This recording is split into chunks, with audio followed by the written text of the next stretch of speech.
The bottom line is that the agreement provides modest deficit reduction at best. Most likely could have been accomplished through the regular budget process without putting the nation's creditworthiness at risk.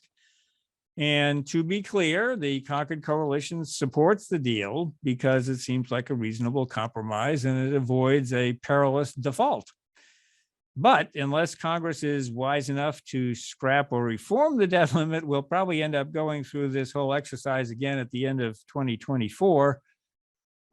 Steve and Tori, you both had a long time looking at legislative text on these sort of deals.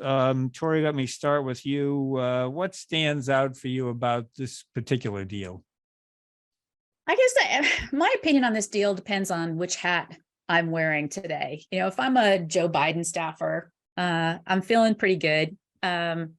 Once, all along he's been pushing for a clean debt limit increase. And I think he definitely had the wind in his sails right up until the House Republicans managed to pass their own bill.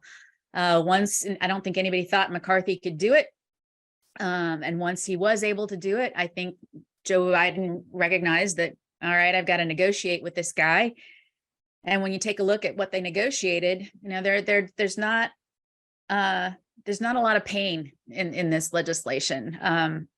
Given my years of experience on Capitol Hill, it's been my experience that the appropriators are always smarter than the people that want to cut money.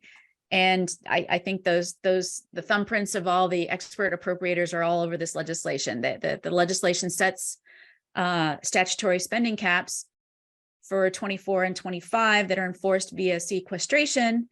But then there are all kinds of loopholes and escape clauses that appropriators have access to. They're not exactly enumerated, but little tricks that they've used in the past, they can use to increase spending underneath those caps.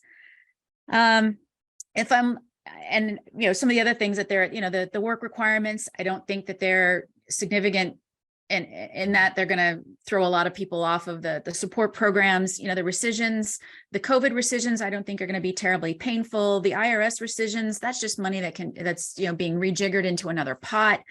The other stuff, to me, it just doesn't, as a Biden staffer, I would say this is not, painful in any way. It just sucks that we had to negotiate with Republicans over the debt limit, and we really shouldn't have to negotiate over the debt limit. As a budget wonk and a deficit hawk, I'm looking at this and going, crap, they really missed out on an opportunity. With all the big talking points that Republicans came into, we're going to spend, less than, we're going to bring discretionary spending back to where it was before COVID.